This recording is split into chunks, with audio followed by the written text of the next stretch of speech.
Now I got the money. I don't know what to do with it. And I feel like that's where a lot of people run into issues at, because you can ask for $1 million, but even if somebody were to give you $1 million, what are you going to do with it? And that's why people run into a lot of financial issues when they do come into that, like that sudden wealth syndrome.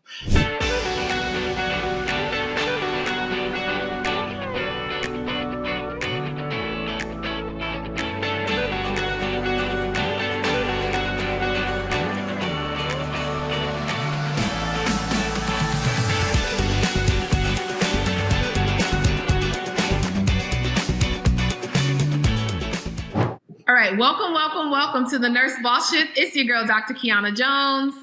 And I'm Christal P, the Beauty NP. And today we have an amazing guest, Tyrin, who is also known as the Urban Nurse, to come in and bless us with some valuable information on financial freedom, you guys, and real estate. So Tyrin, if you could go ahead and introduce yourself, tell the audience a little bit about you and about your background. Okay, so my name is Tyrin Tyson. I am a husband, a father. I've been a nurse for 6 years. I am located in Baltimore, Maryland, and I'm also a nurse entrepreneur. I have a wealth management practice on the side of my nursing career, as well as investing in real estate. Love it. And so how long have you been a nurse? How long have you been a nurse? I've been a nurse. I became a nurse in 20. So I got my associates and I did a bridge program and got my bachelor's probably like 3 months later. So in 2017 with my associates and 2018 with my bachelor's. Okay. And so did you have a background in any type of financial planning or real estate prior to becoming a nurse, or what was that? No. This everything that you see today really started at the start of COVID when the money started coming in. But prior to getting into finances and investing, really prior to becoming a nurse, I was a CNA. I really worked my way up from the bottom. So I was housekeeping, became a CNA, then became a nurse. And it was when COVID happened where the gates just kind of opened up. Okay. All right. And so what was the process? Like, because I know one thing about just people in general, we typically run from numbers and anything that has to do with numbers, generally speaking, okay, I'm generalizing, but it's intimidating for most of us. And so when it comes to like being intentional about like investing or financial planning, we typically run away. Then you compound that with being a nurse. We definitely run away because we think we could just work a shift and that can fill a void for whatever the things that we want to buy. So tell me, how did that shift happen where you were like, I know generally speaking, COVID hit, so there was a lot of money circulating, but like what made you decide that sector?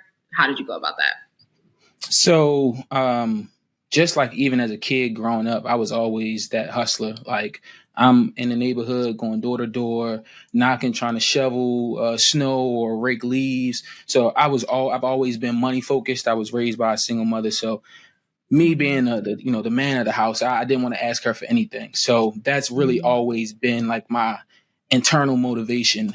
But when COVID happened, like I was just like everybody else prior to COVID when it came to finances. Like I've always had my ducks in order. I've always had a financial advisor coming out as a nurse, but I didn't know what they were doing. I was just listening to the advice that they were telling me. But when COVID happened, it really, like, that's when life really kind of changed for me in a sense of isolation. Like I wasn't around my friends. I wasn't partying. I wasn't doing the things that really take the money away from you or the expenses that I really was geared toward. And the money was coming in and I was just trying to figure out, like I had made my first money mistake when I did my first COVID contract, bought a brand new car, and I was just back home sitting on the couch and I'm like, all right, well, you just was in New York, slumming it out in a closet for 3 months, and all you got is a new car, and it ain't even really the one you wanted. You had to settle for this one. So it was like, and that wore off maybe a month, 2 months. And at that time I had paid for it cash. I was just like, I'm just going to just not have to worry about that car note. So then, after sitting at home for a while, that second contract, when the big wave came up and everybody was flocking to Texas, and, I had a buddy around that I had watched on social media. He was another influencer, but he was like always inside of a property, like always inside of a some type of development or something. I'm like, bro, what are you doing? Like, what's really going on? I know we getting money from COVID, but like, what's up? And he like, man, I'm doing 60s every week, like every week. And if they can give me more, I'm doing that. So I'm like, I'm gonna take this opportunity with COVID, and I'm gonna work as hard as I ever had to work before, so I can accumulate and save as much money as possible. But then during that time, I was investing in everything. Like everything was hot when everybody was making money during that time. Airbnb, vending machines, anything you can think of, Turo. And I was investing in those things, but I wasn't, the math wasn't mathing because I was investing, but I wasn't getting back the returns where my expectations were. And this was like that first lesson, like, all right, you gotta put your money into one thing so that one, from just a return on your investment perspective, you can see how much money you actually are making from this, and it can be calculated. But during that time, I'm like, I don't know where to go in this route. Like, now I got the money, I don't know what to do with it. And I feel like that's where a lot of people run into issues at, because you can ask for $1 million, but even if somebody were to give you $1 million, what are you going to do with it? And that's why people run into a lot of financial issues when they do come into that, like that sudden wealth syndrome. So I got in the books, and one thing that like a old slave proverb, I call it, but my grandparents used to say to me, like, you might have to bleep this out, but you want to hide something from a nigga, put it in a book. And it was just like, okay, I started reading because I was in a hotel for pretty much every day. I was living out of a hotel, started reading on how to, just as far as financial literacy. And then once I started to figure that out, I started to do more reading on real estate and really combining it. And I'm like, okay, it's not that hard. Like, I'm like, this, well, for me, it was something that was intriguing. So I'm like, this is kind of a path that I feel like I need to go down, because now that I'm making this money long term, what am I going to do with it to get it to the point of wealth that I want to build it to? And during COVID, I was saying everybody make the same mistakes over and over again, buying cars, investing in businesses, thinking that it's going to be a immediate turnaround, taking vacations, just not doing appropriate things with their money, and really, like, I call it forcing value, trying to show that value externally, when I'm like, okay, this is the time where I don't have no intention on going back to school to get any advanced degree. I'm about to pay my tuition here, and it's going to be through the experiences in real estate and being an entrepreneur. So that was really the process for me. I think that's so powerful, though, because working in COVID, I picked up an 8-week contract, right? Locally. I don't even really consider mine. It don't really count, because y'all who was in Texas and New York, y'all get it. Y'all definitely bugged it out. Because I'm in Cali, we got staffing ratio. I mean, like, it's just different, right? Right. It was but what I did notice, though, which is what you're saying, like, I don't think people realized the cost at the time. Like, everybody was just like, oh, money. But, like, you mean to tell me that your health, your wellness, your mental, your physical, your emotional wellness all boiled down to this Mercedes or this Lexus that appreciates as soon as you drive it off the lot? Like, it ain't even depreciate. I'm sorry, that depreciates when you drive it out. Right. That depreciates when you drive it off the lot. So you automatically lose money on it. Like, I don't think it was thought out. And that takes a certain amount of perspective. One, realizing that it's not going to last forever. And I feel like, based on your story, you thought that too, which was like, how can I make this grow and appreciate, right? How can I make this grow, and what can I do? So seeing it and making the change is something that I think is two different things, and not everybody is willing to do, right? And so when you say you went through this process, I think it's often missed because we are so busy chasing that we're not sitting up and we don't think. Like, I picked up an 8-week contract here. It was $10,000 a week. That whole 80 came back here into my med spa. Like, the whole, probably minus 5,000. I don't know. But, like, I felt like everything went back into it, and it wasn't even something to think about. So now you get to that point, and then when do you make the decision to actually put your money where your mouth is? Like, meaning, like, invest in that first property or whatever you did, hired a coach, I don't know. But, like, when do you get to that point? So I'm the type where once I get the idea, and this is a gift and a curse, but once I get the idea and I do enough research and enough analysis to motivate myself and push myself to that point where I feel confident enough, I'm jumping in. Not even like mentorship hasn't really been big in my life because I just feel as a African American male, one, just in our community, everything is competition, and then the pride of me to really dig into other cultures and communities is it's not really available. I don't have the access, so I had to learn a lot on my own. And within, I want to say, my first 6 months of traveling during COVID, I purchased my first two rental properties back to back. So like one was purchased in March, the next one was purchased in May. And I'm like, and it was just having that pressure on my back, like, listen, they don't know how the government work, and what really like sparked me into like going this route was, I'm like, all right, so I was just making $34 an hour, did my first local contract, and I was making like 60 something. Now you telling me they able to pay me 150 because of this pandemic and that's going on. Where's the money coming from and where is it at on the regular? And I'm like, there's no way that they going to give us this much power because we making as much as the doctors. The doctors getting jealous. They hating on us. Everybody else hating on the nurses who are needed, who are essential.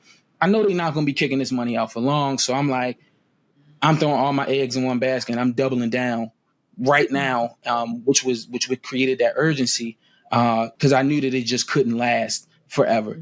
So like I said, it was about a 6-month turnaround, but that was like really one of the most pivotal mistakes that I've ever made in my life. As far as that's like you jumping out there and buying 2 Mets bars at once. Like I done did the research, I done got everything. I'm gonna get 2, so that way I can double my return. I can stay in one of them, and then and it don't work out like that because I shot myself in the foot. In the last 3 years of my life have been like a hurricane, and just it was that process of really weathering that storm and coming out on the end that has put me in a position to be able to help others, one, get to where I'm at now, and then really excel on past, to wherever they want to be at.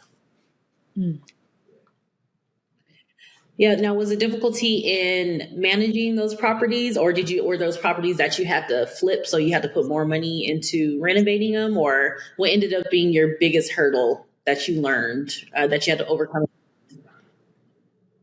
So my biggest hurdles once I got in the game was, one, the financial aspect and not knowing what I don't know and all the risk and uncertainties that came along with it, because every mistake you might take 2 steps forward, that one step that you take back is costing you money.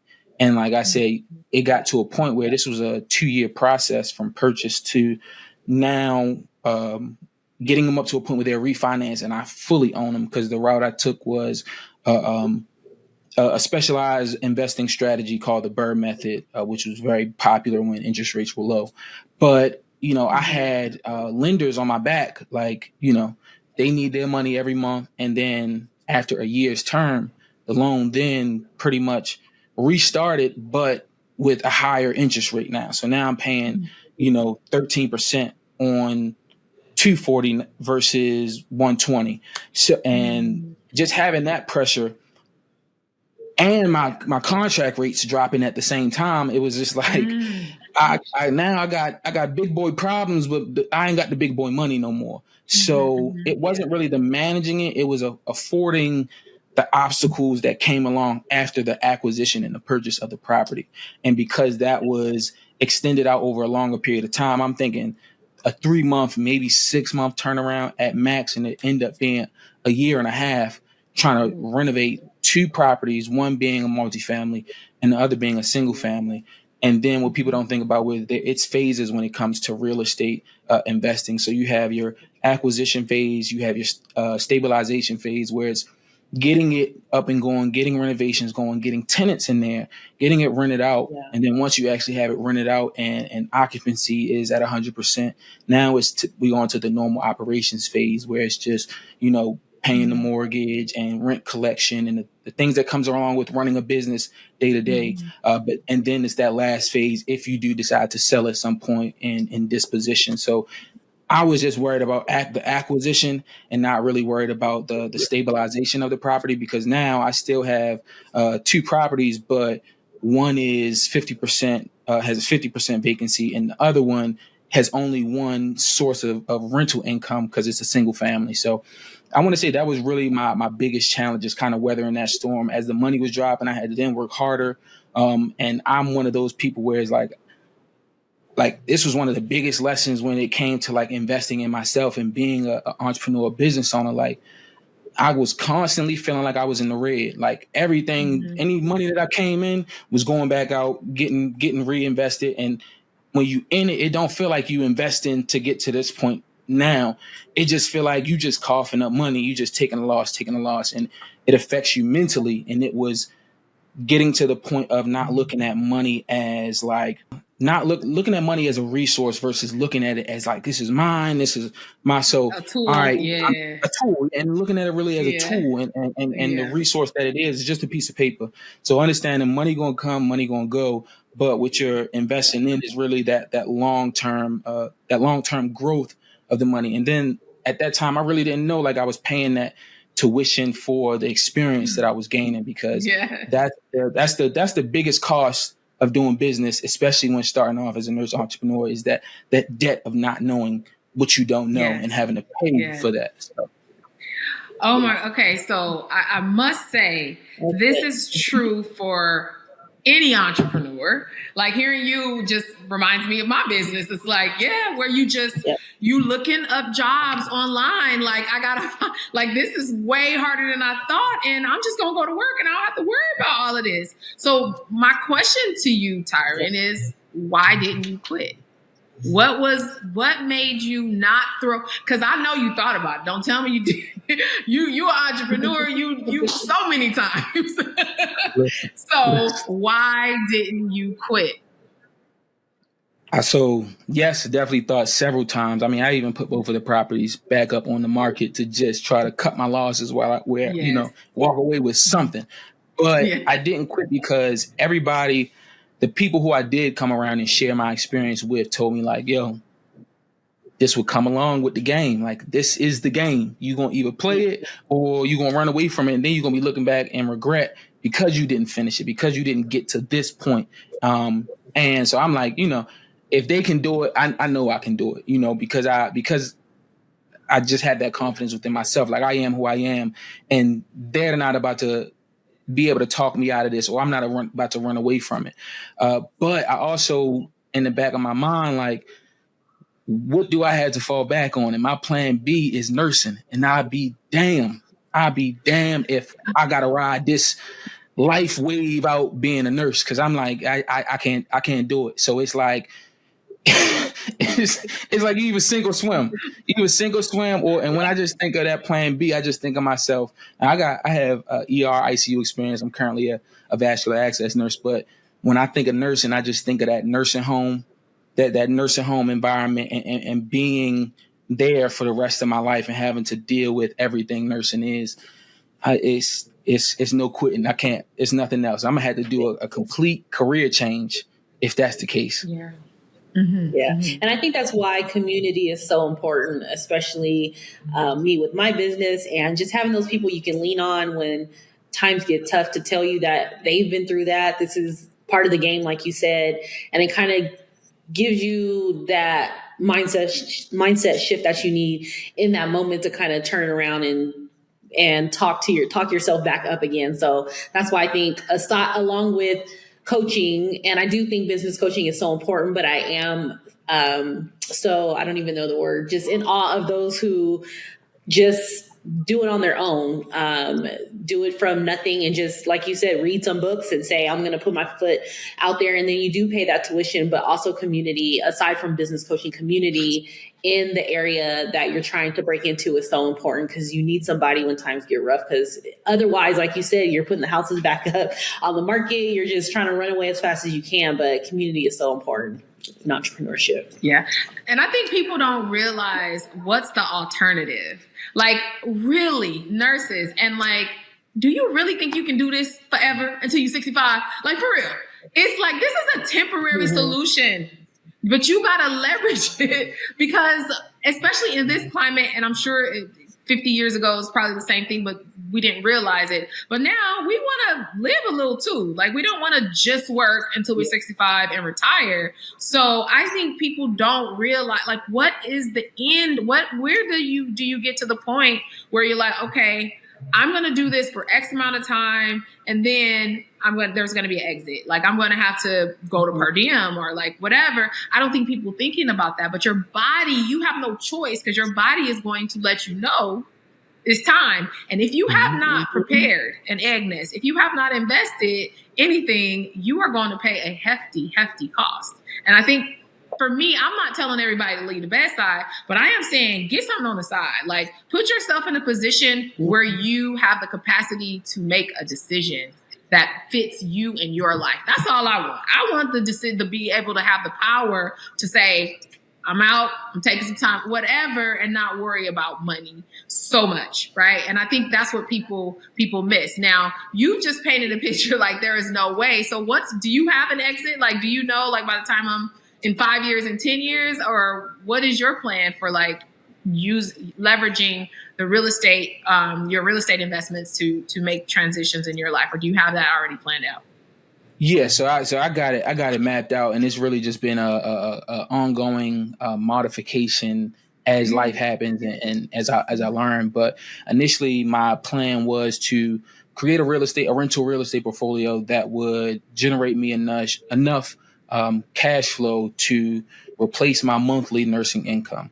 So once I got to that point, then it was kind of like, all right, once you get there, then what are you going to do?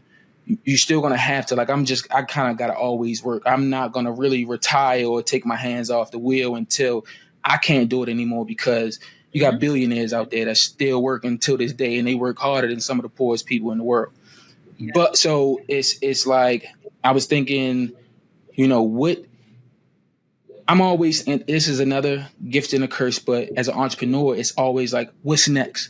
Because now you got the real estate, what's next and what am I going to do? And I'm just thinking, I've always been that guy when I'm on a unit, I'm on a contract where somebody's coming up and asking some type of financial information, whether it's regards to their employee benefits, whether it's in regards to their market portfolio, whatever. Once they hear or see me, because I'm generally in a book or listening to a podcast, I'm just out of the mix. So it's when you out of the mix, they want to know more. What are you listening to? You always got to have, what are you reading?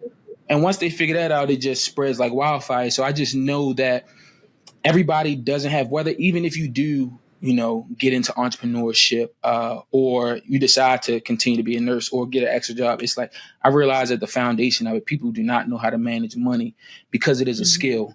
And it's a skill that people go to school to learn. I had to go and study and get my license and get registered with the state of Maryland and do all this stuff in order to create my wealth management firm. But I'm like, people don't know, one, they don't know what wealth is, and then they don't know how to get to that point. Because to us, being rich and the influence that we see from the world around us, the loud stuff, they think that's what wealth is, when that's just being rich. But actually building wealth, it's a comprehensive process that you have to hit from all different points, from the point of investing, from the point of saving for retirement, from the point of having an emergency fund, from the point of your insurance and risk management. Do you have enough insurance to where, as though if something happens to you, your med spa is paid for, everything you just can sell and recoup the profit, like all those things for your legacy and the people behind you. It's a process, and it has to be broken down into manageable and attainable goals. So like getting to that point of, all right, my first 5 years, and that's why I decided to build a business, because I'm like, I'm 29 now, 39 is going to come.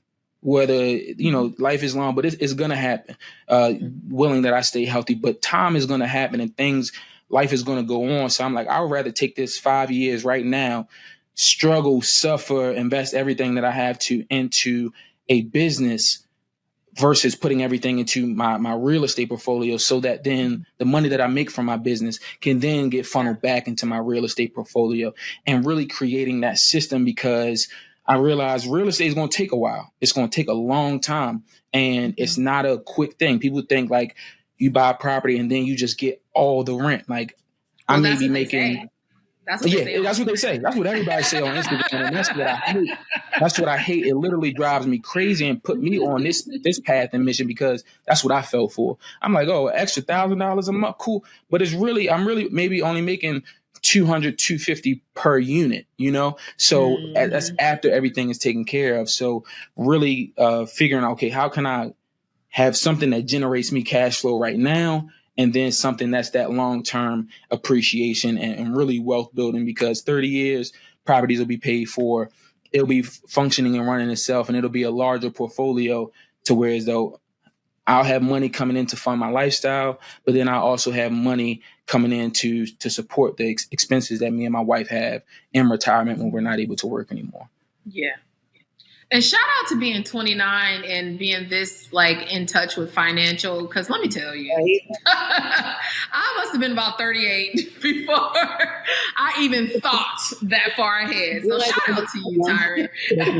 You know what I realized? I realized it's something that like, when we really look at our people and our culture, we not really too far into that building of wealth in those generations, because we went from slavery to now trying to get that, really not too many years. So I feel like within my family, I'm that third, fourth generation that now I've gotten to that point where it's like, I've learned the mistakes of having a child early and all those setbacks that are so ritual in our community. And I'm like, it's a constant cycle. It just gets handed down from generation to generation. And now that I have a daughter, it's like, and I always knew at some point I would have a kid, but I knew how it was for me coming up. And my mom, she was a teacher, middle class, good life, but I still had to start off with a setback, because I now have college debt. I had to buy my first house. And these are things that other cultures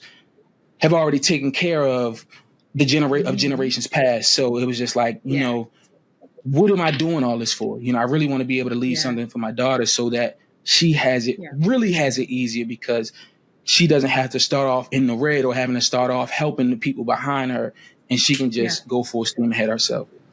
Yeah. And it does take having that foresight too, Tyrin, to be honest.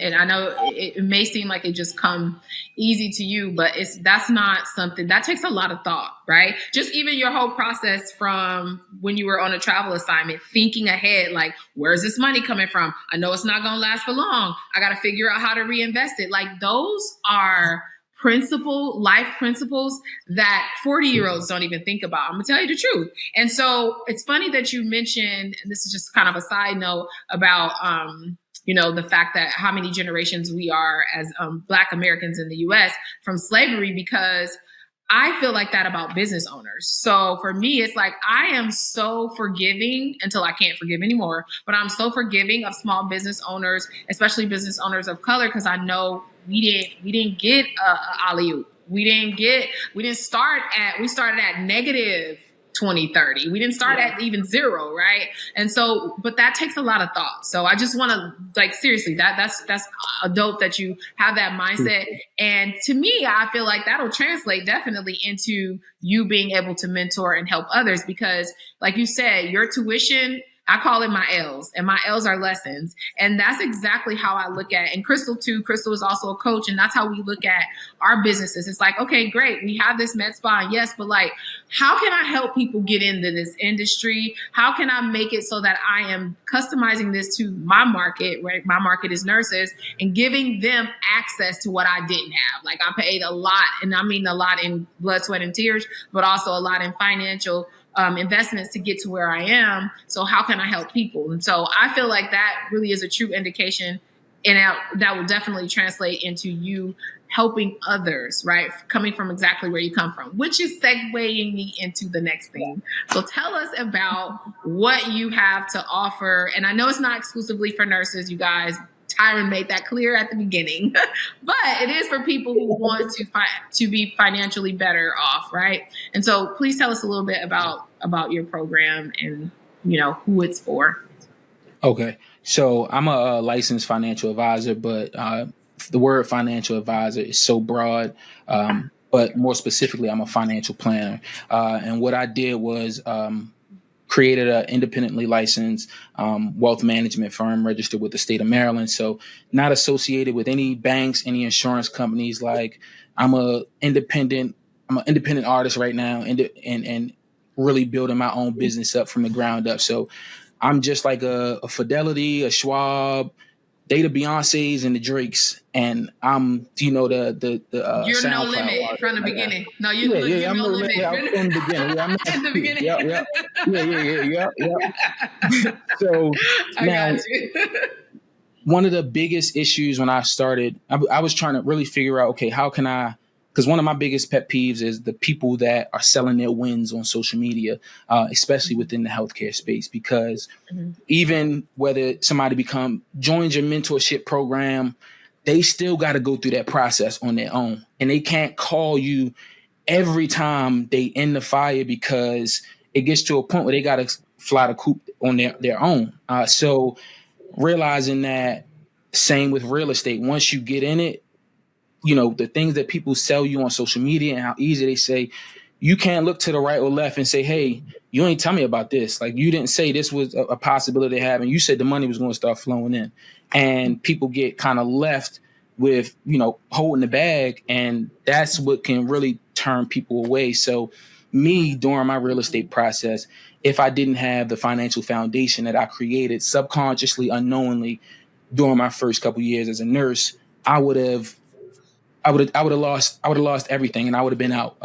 But I did have that cushion, and I did have those accounts set up and capital available to really get me out of a hole that I put myself in. So knowing that, I'm like, people want to get into real estate. People want to figure out ways to make more money, and they see what they see on social media, not really knowing everything that comes with it. And I want to be able to, one, help people purchase their first. Well, I say I want to help healthcare professionals become better real estate investors, because real estate investing is not just the purchase of the property. Real estate investing is not just being a landlord. Real estate investing is not just putting the content up on social media. It's actually running a business. So having that financial foundation, one, coming in, and then for those people who are established investors, now I'm sure you guys can understand when it comes to the finances in the back end and really integrating that into your personal finances and your personal life, because we don't want to mix business with our personal life. So at some point you want to integrate and really have a plan for how is this, I'll say mess ball because that's majority of your audience, but how am I going to pass this mess ball on to my family? Am I going to sell this mess ball at some point? Like, what am I going to do all the way down the line? And it's that legacy planning and that estate planning incorporated into that financial planning, because, okay, I'm working full time as a nurse. I got the real estate stuff, money coming in. I got money going out there. I have money coming in from side gigs that I got as a nurse, and all of that can become a lot. Paying your bills at the same time, paying other people's bills, it can become a lot. And a lot of people don't have the bandwidth, or I feel the systems in place in order to, I'm all about efficiency. So in order to efficiently do that, so that we're not creating another job for ourselves, we're actually creating a business, and a sustainable business. So it's really that process of helping people really streamline their process.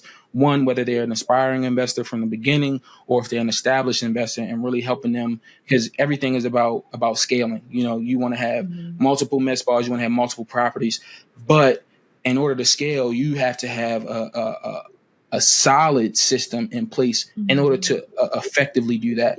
So really helping people from that standpoint, like, listen, it's people who don't have enough, who don't have $1,000, $2,000 in their savings, and they're trying to figure out how to get into real estate with no money down, or they're trying to figure out how to start a business using credit card debt. And it's like, I'm here to tell you, like, whatever you see on social media, whatever you see on Instagram and those ads, that's not real life. You gotta pay to play. And if you're going to play, it's also about staying in the game too over the long term, because I don't want that failure of having to go back to nursing because early on, I didn't build a legitimate business, real estate wise, and something that then is going to circle back around and I'll be able to bring it back into my personal life, because I believe in the money that we're making off real estate right now. Let's not put that towards taking trips, taking vacations, now being able to buy us the designer stuff. Let's now reinvest that and use that money. And now let's create more. Let's create a bigger army of money, of dollar bills, to then put in the market, to then be able to make a higher percentage back on that. So it's really helping people figure out the strategies that best work for them, using the resources they have to get from point A to point B. How do most of your clients find you now? So now I'm full transparency. I'm getting it out the mud right now. I'm still from the bottom. Right now, I have done a lot of prospecting calls, but now I'm figuring out what it takes to be a business owner and entrepreneur from this aspect, because I'm wearing so many hats, from compliance to marketing to creating the content to getting the content published and figuring out what's the strategy going to be from that. Creating my marketing funnel to really build that community and get those people that I can engage with who are my ideal client avatar. So right now, I'm just like I'm doing right now, just really reaching into other people's network and providing as much value as I can to just wake people up. So, I hope my words that just because you want to start a med spa, just because it's not real estate, still understanding that mindset and the mentality required. So right now, I'm just building as much brand value and notoriety from the value that I'm sharing. And, they say that the student always finds the teacher. So right now, I'm planting the seeds right now. So yeah. And I think that's good. And, I tell a lot of my mentees, I say, you're not going to start. Your goal when you first start should not be to make money. It should be to become an authority. And then the next thing should be to get your case studies. Right? If that means, hey, give me $100 and I'm going to blow you up, and now you got that to follow you everywhere you go as your social proof, that is a huge win. That's going to pay you dividends over time, more than, I'm charging what everybody else is charging. No, but you're not where everybody else is yet. So you want to get those case studies, build yourself as an authority, and it's go. Like you show that you've been able to help people who are your avatar and the same ones that you're trying to attract. It's easy. Like everybody wants, especially in the financial space, because that's a challenge for most people. So if you're able to do that, like you say, the student will find the teacher, they will show up. So I love that you're putting it out there and just, brand awareness and establishing yourself as an authority in this space. And I also love how you branded yourself as the urban nurse. So is there a significance to that? Why it's the urban nurse? Yeah. Big significance. So, when I like to think that I'm one of the, I'm not going to say founding fathers, but early on when the content creation, when Nurse Mo was big and the nursing space was, I think, early on getting into social media. I'm thinking, I'm always like, I like to be a character, a alter ego.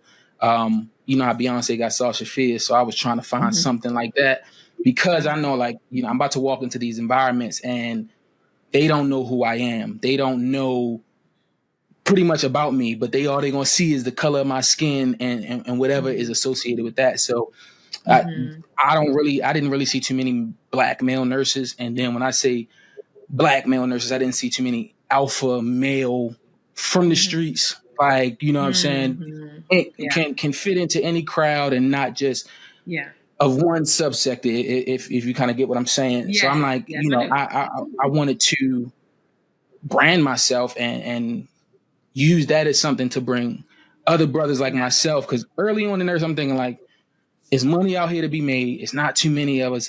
Brothers can see there's women around. You get to travel.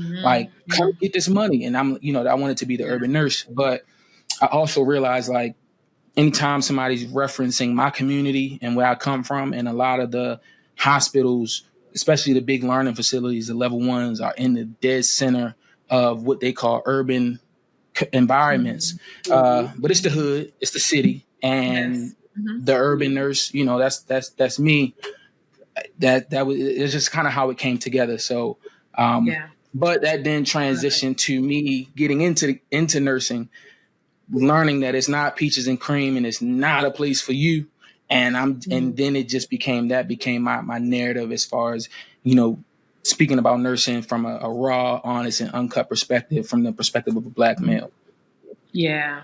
I think that's such a unique perspective too. So I love that you've identified that and have that spin on it. And I think that will allow you to attract those who identify with your journey and who find it relatable. Right. I think I can say most nurses are looking for a way to, if not leave the bedside, definitely tap into other avenues where they can grow, the money that they're working so hard for. So I think that's great. So so are you the urban nurse on all of your platforms? Are you on Instagram, YouTube, Facebook, Tyrin Tyson, but everything else, the urban nurse. Okay. And the last thing before we head out, so if there are some people who are interested in investing in real estate or possibly going into real estate, do you have a book or one thing that you would recommend them to do right now that can help start that journey? So specifically for people wanting to get into real estate, I don't have one specific book, but there's a platform called Bigger Pockets. And this is a real estate investing platform and community on Facebook. They have their platform. There's a community and forums, but anything real estate that you want to know about, they have the information there for you. I started listening to all their podcasts.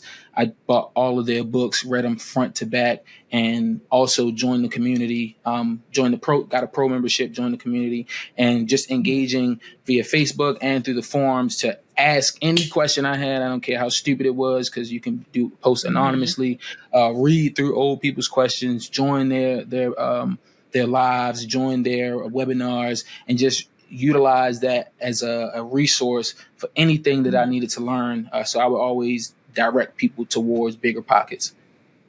And I was actually looking on my phone, because Christal, was that the same one, the other nurse we interviewed? Yep. Mm-hmm. I'm following it. She told us she's also a real estate investor, and she's a nurse. Stacey. And she told us that same. Who was it that we interviewed, Chris? I don't remember what her handle is, but yeah, she was on, and she was like, she bought her first property just from listening to that podcast and being a part of a pro person or participant or member of their group. So that's dope. That's dope. Yeah. Second time I heard them. Okay, you guys. So if you're interested in real estate investing, this is free. Okay, you guys, go and listen and subscribe to the podcast, and then also join the group. But also follow Tyrin. And is it going to be a program, or are you going to just offer like calls, like one-off calls? Do you know your model, what it's going to be? So I'm building right now. I'm going to answer your question, but I have a private Facebook community called the Healthcare Landlords Network, which is a community for aspiring healthcare real estate investors and established healthcare real estate investors who are essentially going to become or are landlords. And that's our space, our community, to share our experiences, connect, grow, and thrive together. But with my financial planning practice, it's not a program. It's I know with me creating this business, I want to work with specific people that I know that really want this. So it's really a long-term relationship, starting off, depending on where you're at in your financial journey, creating that plan. And then we're meeting on a quarterly basis. I mean, you have unlimited access to me at any point, but we meet on a quarterly basis to go over all your investment and market reports, to go over your analysis of your cash flow statements from your real estate, or if you're trying to get in at the basic level of income and expenses. So I help everybody on every level, even when it comes to, your retirement benefits. So investing into a 401k, a Roth IRA, sorting out your employee benefits. So anything that you really have, money wise, I help in that sense. Or if I can't, I have a network of CPAs, tax advisors that can help in that sense, insurance brokers who can help you make sure you have the appropriate amount of insurance. And the thing with me, a lot of other people usually get commissions from this, but I'm a fee only fiduciary. So my interest is in the client and putting your interest first. So if I were to refer you to an insurance broker or refer you to a tax advisor, somebody to do tax planning and your tax returns, I'm not getting anything off of that. It's really, I'm sending you to the best person I think is I'm sending you to someone who I think is best for you. So that's really how that goes. It's an ongoing relationship, just like if you have a business coach or somebody. I like to compare it to LeBron James and his manager. So helping you be the best nurse that you can be so that everything else financially is really taken care of, and any questions you have along that way. And as life happens, we modify and adapt too. Okay. And if they want to work with you in that capacity, it's just a matter of sending you, how are you having to reach your DM right now? Or so right now, on all my, really on my social media, my Instagram platform and my link tree, there's a link to schedule a call with me. If you join my Facebook community, you can reach me there, sending a DM. It's really just about getting on the same schedule. I can send you guys my Calendly, or there's access on my platforms to where you can just book a call. And I'm really right now, that first call, it's a non-obligation call, to where as though we're just sitting down and I'm figuring out what your picture looks like right now. So it's a free strategy call, really, to figure out where you are, where you're trying to go, and how I could potentially help you if I could serve you in that way. Okay. Love it. Well, Tyrin, thank you so much. Look, we went over again. It's been going over day. So my apologies for keeping you over the time, but you had so much value. And I definitely think that those who are listening will be able to really, really get some true value out of this podcast. So thank you so much for that. Anyway, so thank you so much, Tyrin, for joining us. Again, you guys, make sure you follow him on his platforms, reach out to him. And we all should be trying to get our finances together, especially this is 2024, you guys, and everything is just so unpredictable. So I think this is now more than ever one of the most important times for us to get our finances in order. So thank you so much, Tyrin, for joining us. Everyone else, until next time, you guys, we're still going to continue to bring you guys the dope people who are doing dope things. I should say the dope nurses who are doing dope things and who also had the nurse ball shift. All right, you guys, take care.